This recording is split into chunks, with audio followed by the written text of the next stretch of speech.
Thank you, Katrina. Yes, so let's just start. I just have 10 minutes. All right, so this is Santa Catarina Palopo, a village in Lake Atitlan in Guatemala. UNESCO says it's the most beautiful lake in the world, and I like to believe that because I come from Guatemala. But in addition to its natural beauty, this is resourceful for the villages living around. Unfortunately, population growth and modern innovations such as motorized ships and climate change are threatening the lake's health, and therefore also the life of those living around it. Families around the lake face many challenges: lack of water, clean water, high costs of wood and electricity, respiratory diseases, and a local economy entirely based on tourism.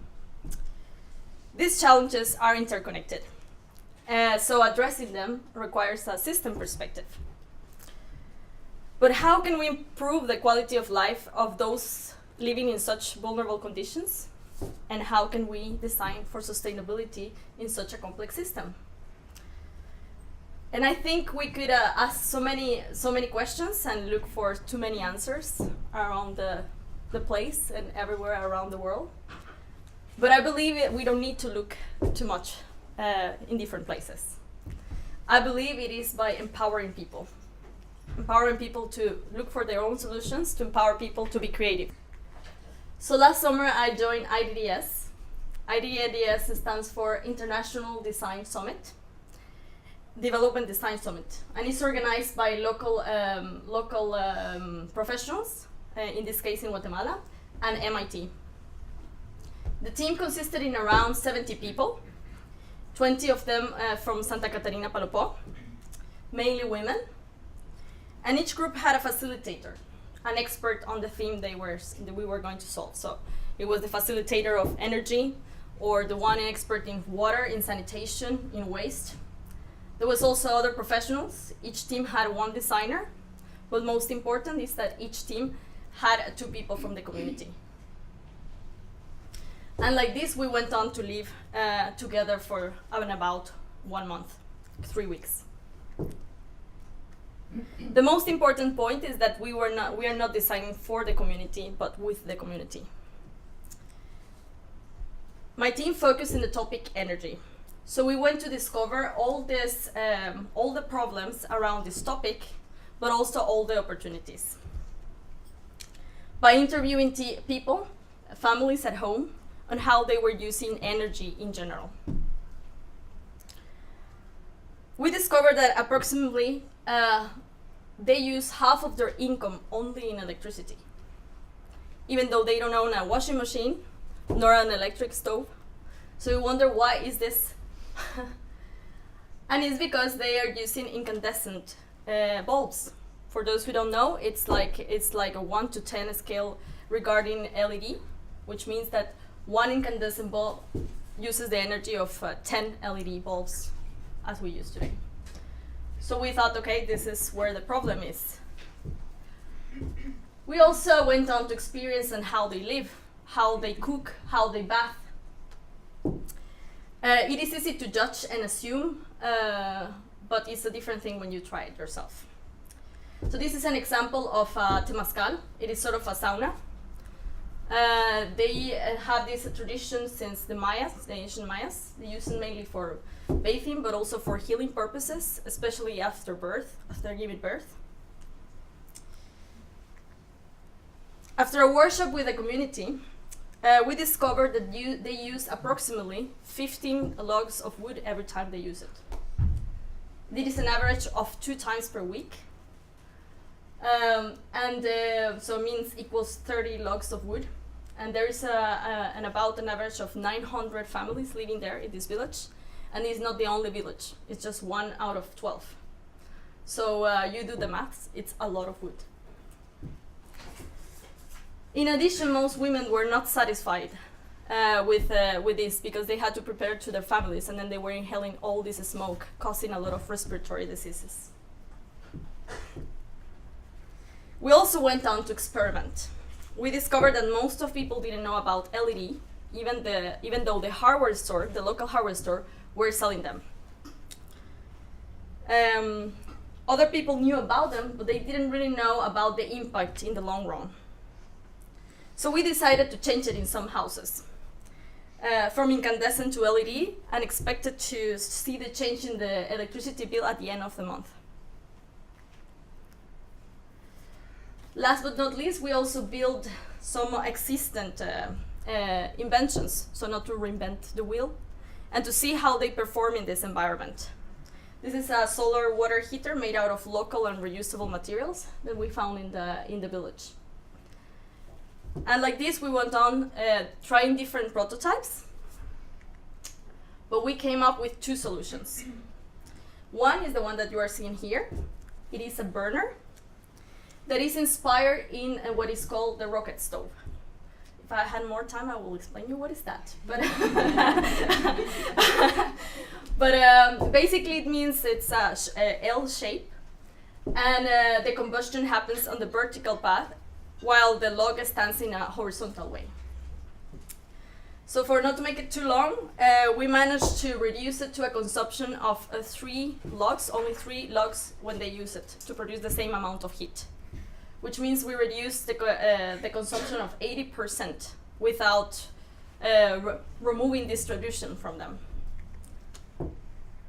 And the second solution is about storytelling. Well, we were able to see the effects in LED with this electricity bill.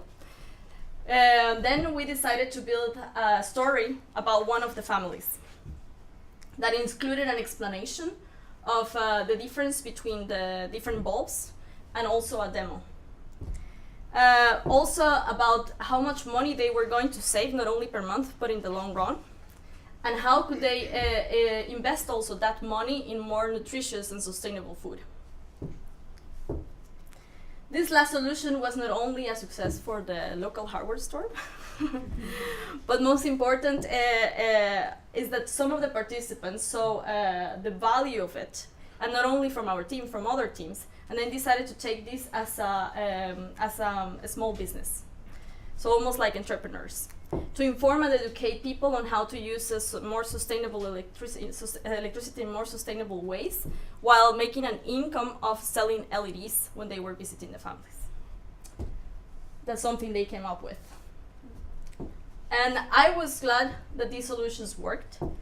However, like the Temazcal is still in pilot phase. But I believe this is not actually the point of the event. The solutions might have not worked at all, or they might not work in the long run at the end. And the effect of the summit is not in the solution, but in the empowerment of people. It's about the process to the end result. It's about building solutions themselves in a compassionate and learning environment. It is about to empower them to facilitate their own creative process. Our voice as foreigners to the village is not as powerful as theirs. And it is also about encourage them to be proud of their own traditions, to be proud of what they are, and how do they contribute to this world and make it even richer. This was my team, the team Energy, which was compounded by people from all around the world, anyway, New Zealand, Holland, Italy, US, and Guatemala. So I encourage you to join one of these events. International Development Innovation Network has this event every year in different parts of the world. And if you want to know more about this project, you can either contact me or read about it in the X website or a Medium. Thank you.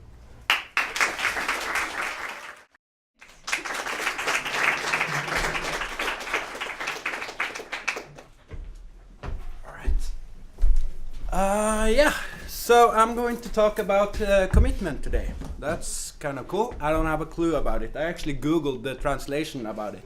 Like, what is actually commitment? And if you translate it to Norwegian, it's actually obligation. It's kind of like the rough translation of that. And that doesn't work for me. If you ask my teachers, they would not say that I've been committed. I actually did not manage school quite well. I actually did my own stuff. I remember getting MTV into my house, and that was kind of like, I think actually I was away from school in 1 month. It's a history on its own, but that was 1 month of completely music studying. And so music has been a big thing for me, and eventually it became coffee. And Jacobsen and Svart Coffee Roastery started kind of like as a naive thing, and it's always been like that. I still try to keep the naivety into it. For like 7-8 years ago, like listening to some podcast or anything or audiobook about Anthony Robbins calling something about you have to be committed, you have to do this, you have to do that, and blah blah blah. I didn't do it. So it didn't work out for me. So basically what I found out is like fun is such a it's a commitment for me to have fun, because like for me life is so short, and I was reminded that quite early actually.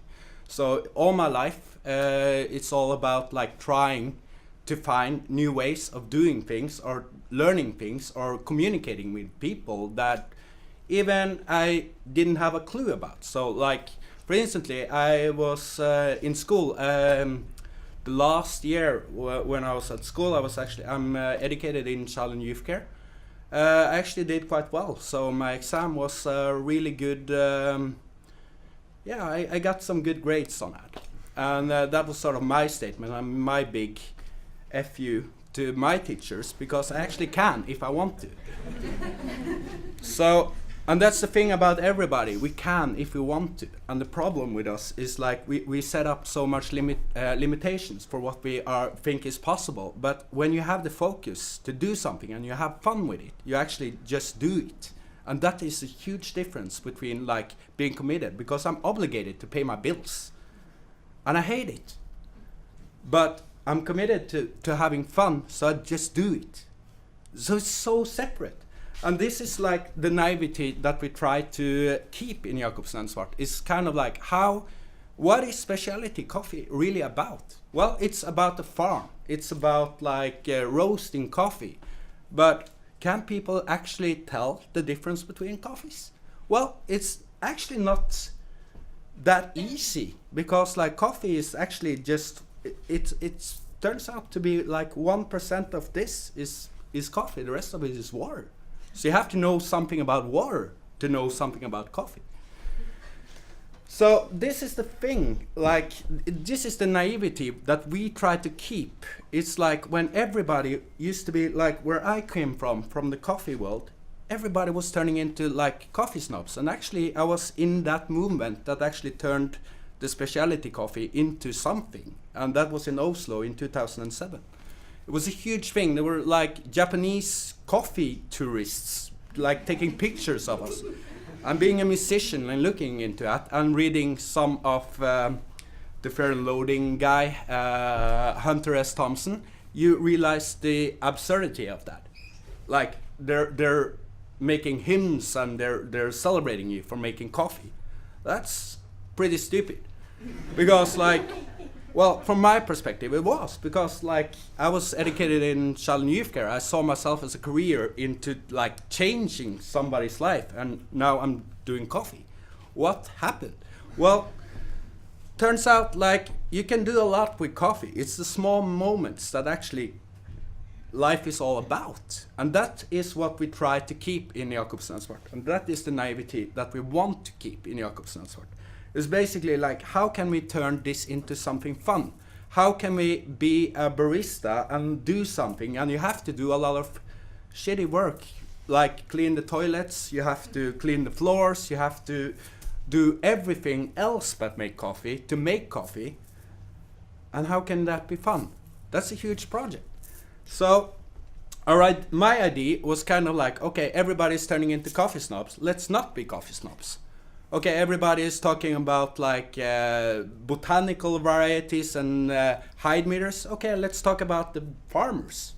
So we try to develop that. We try to make to go left when everybody is turning right, and that is sort of like a stupidity.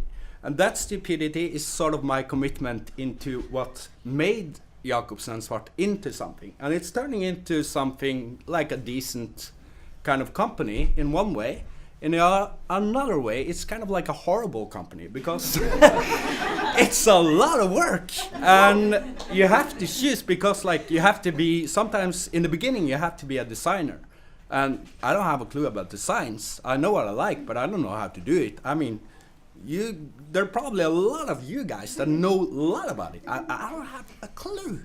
So my first coffee bag was so horrible that I actually got complaints about it. And the design, oh Jesus Christ, it was impossible to sell. And this is the thing. It's a story about like how do you start something? How do you turn an idea into action? And that action, how can you turn that action into something else that actually people get?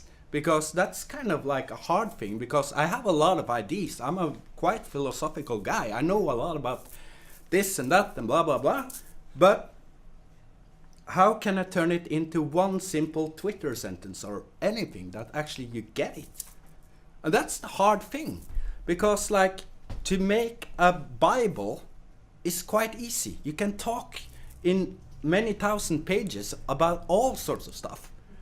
But how do you actually translate that to a 30 seconds kind of communication that you do something?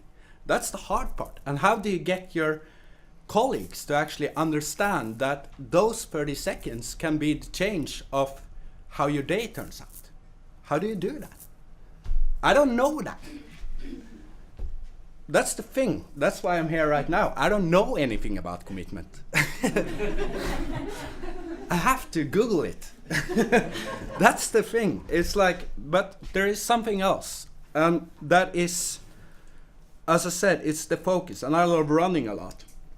And running for me is a very internal thing for me. When people say go to competitions, I don't do coffee competitions. I don't do running competitions. I hardly do. I hate competing, because I don't understand it. I understand it in sports, but I don't understand it in other genres, because like, how can you measure it? Isn't it like your experience and what you get out of it? Or is it like you have to show that you're better? Well, it depends. Like sometimes you need that to find measurable things. How can you measure me against that guy or this girl or blah, blah, blah. But for me, it's something else. It's like when I start running, like I did that basically because I was too drunk once, and I fell asleep at work, and I woke up and found out like this shit is just killing me. It's too much work for me. And I went home and I figured I have to do something different, and I fell asleep. And then I woke up again, and I just found an old shorts and an old t-shirt, and I started running. And I was puking half along the way, and I was just killing it. But eventually you learn to distribute your energy, and you learn to focus more, like how can I do this better, because or else you will get injured. So when I started like running mountains with snow in the middle of winter, when it gets really, really tough, you just take one step at a time. You basically just have to focus all the energy that in the beginning, you're just happy to be outside and you're getting warmer and it's piss cold outside, and you just start run and and then it gets harder and harder and harder, and your pulse goes up and your heart zone is probably for me it was in zone 5. So this is my body actually working quite hard. And then I just found out it's basically, you just have to focus on one step at a time. You can't do anything there. And I think that is what commitment is for me. And this is how Jacobsen and Svart is actually built up. It's taking one foolish idea, trying to make it into something, changing the course all the time, and basically try to have a goal in the end of it. So that's Jacobsen and Svart, Coffee Roastery, and this is my speak about commitment. Cheers.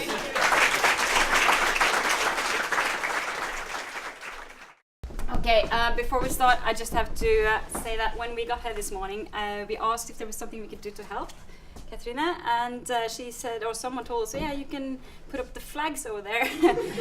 So that's what we did this morning. She did it. Well, I would anyway, do we it helped. much better, but anyway. I think it's a good thing we're making podcasts and not do event planning. So that's on us, not on the show. Okay, so let's start. Yes. I'm Anna.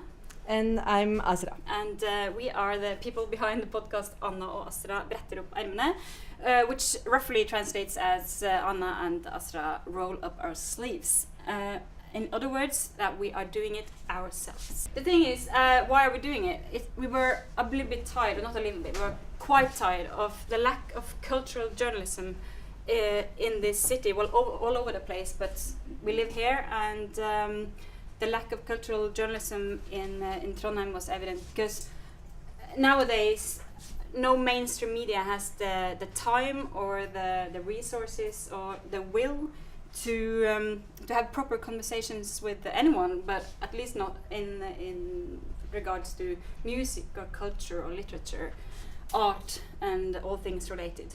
Mm. And it could seem like the only reason less commercial projects can get some attention from the newspapers was if the headlines somehow could be sexy, like it's sexy to be important, but more important to be sexy or something. And maybe for those of you who are born after 1985, I think Astra here is trying to reference the German techno artist Scooter, but yeah, not all of you got that. It's okay not to get that reference. It's okay. And this is really not meant as an attack on any journalist, because I know a lot of them are as frustrated as we are about this clickbait journalism that we see. But we are trying to look at the bigger picture of what is happening in the world right now. And it's something that really, really concerns us. Yes, and especially if you look at the history, you can see that the first thing to go when the world goes bad, it's culture. So that's is something that is, that's why one of the reasons what we do, the thing we do. Yeah, and that, the fact that we're not journalists, even though I have been one once, but that we're not working as journalists because we have other jobs. That is actually, we think, an advantage for us, because we are free to do whatever we want to do without any restraints. And that was, I was kind of nodding to Tony over here, because that is what makes this a fun project, because it's actually we're not getting paid. We haven't had the time or energy to apply for money. We could probably apply for Kulturrådet. We tried it actually. We tried it once, but you came to my house with a bottle of wine, and then we just ended up drinking and being like, anyway, whatever. Yeah, but actually, this is true. We said to each other that I think maybe we're better off right now to not get paid for it, because the moment we get paid, I don't think it will be that much fun. That being said, I'm not talking about people who are doing anything professionally. You are, of course, you should get paid for anything that you do. But this. But we don't want to get paid. No. So we really don't. Don't pay. Don't give us money, please. Please. So far, this is a hobby, and we're quite happy keeping it that way for now.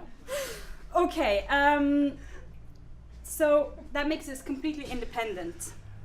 For those of you who don't understand Norwegian, this top headline reads, Mia makes a show with 50 naked people in it. And that is the choreographer Mia Habib, Norwegian choreographer, who is a very well-known, internationally acclaimed choreographer. And she makes fantastic dance pieces, and here she's being reduced to, this woman has naked people on stage. Ooh. Mm.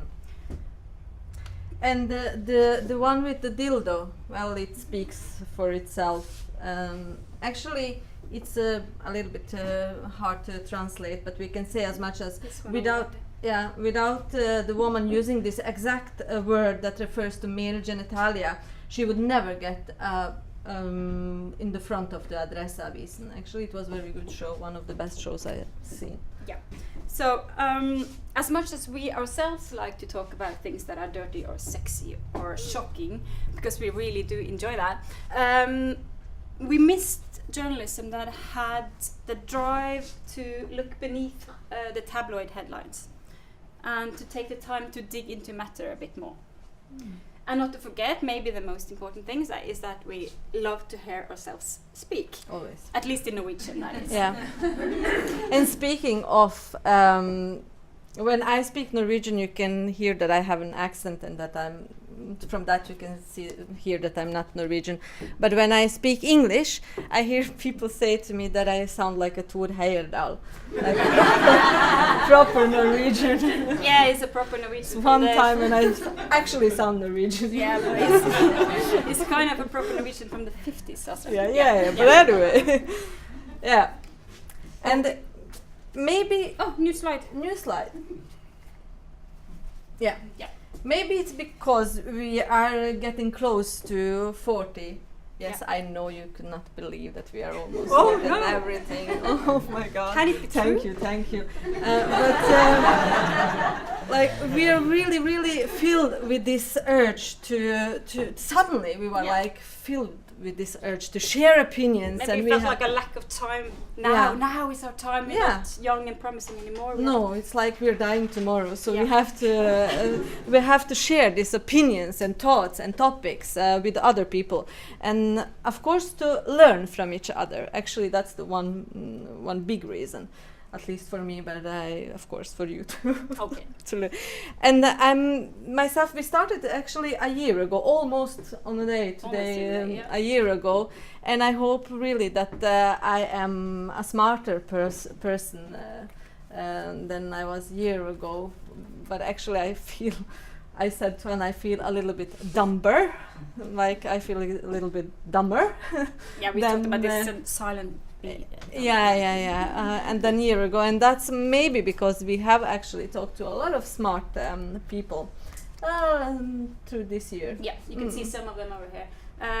So the thing is, what we did is that we started to make a list of people that we admired or people we wanted to hear more from. Of course, people we want to take selfies. Yeah, that is actually the main purpose behind all this. That we to take selfies. Yeah, and we're like, if you see, we're like when we started, we're these cool, almost 40 years old ladies who wants to talk to people, and we are not going to talk to people who everybody else talk to. We are really at least not going to speak to famous people. No, that was like the one thing that we agreed on. We're not going to talk to famous people.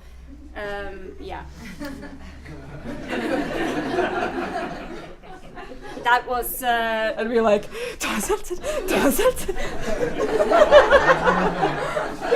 that was actually one friend of mine heard the episode with Thomas Seltzer, and he said to me, Azra, I could hear you guys being starstruck. Oh no, that smile is not a person who's starstruck. Well, that was until we learned that Thomas Seltzer, the rock star and Norwegian talk show host, moved to town. Not only to town, but he moved to Byåsen, our neighborhood. I met him once at the Narves, and I went behind him. She saw him. I don't know why, really. I have never. Well, the point is that it turns out that we're not that much better than the rest. We do love celebrities, we do, but we feel like we still have some principles. And they love us. And that difference sometimes can make people, our guests, a little bit nervous at first. But our experience is that we actually are able to make people to talk about something else than their product. Of course, they always want to talk about the product they are selling, like their book they are releasing, the show they are making. Because they always have something to sell. But instead, I'll go back to this one. Instead, we try to talk we try to get them to talk about more timeless themes, such as, for instance, we talked about childhood with Rasmus Rode down to the left there, who's a children's musician, and free speech, obviously, with Thomas Seltzer that we mentioned. We talked about the Me Too movement with the theater director Nora Evensen over there, and feminism. Well, that is feminism. That's something we always revolved around feminism and the politics, and of course the war. The war, yeah. Yeah. The thing is, Astra here is my own private Kjartan Sønsteby, for those of you know, a famous Norwegian war hero, because she always had an anecdote about the war for any occasion. And the thing is, being both Muslim and a former refugee, she always wins every discussion on the war cover. But you cannot argue with the war. No. You cannot. It's like I'm always saying, and in the 1990s when the war started. There you go. Anyway, so a lot of the feedback we get, it sounds like it's pouring in. We do get some feedback. We do get some feedback. And we have a few listeners. But they tell us that one of the things that they find interesting about our podcast is that they get a little bit more nuanced image of the people that we're talking with. And maybe that it gives them also some new ideas on topics that we are discussing. And that is the kind of feedback that we appreciate the most. Yes, apart from the people who tell us that we look good in our selfies, that's the kind of people and feedback we love most. Yeah, but I counted and we have 15 selfies in this presentation. 5 slides, 15 selfies. Okay. Yeah. So, in proper Anna Astra style, I think we'll finish this with a selfie. Yeah. Like stand up. Don't stand up. No. Just smile. Just look good. Don't make us look away in our selfie. Or anyway, we're probably gonna fill the frame, so it doesn't really matter. So, okay, smile. Maybe if we don't see the people, they're gonna think that we're not. Okay. Okay. It usually takes about 5 of these before we're happy, but yeah, we usually 5 minutes, 10 minutes with guests to take a selfie. Now so my much. English is like.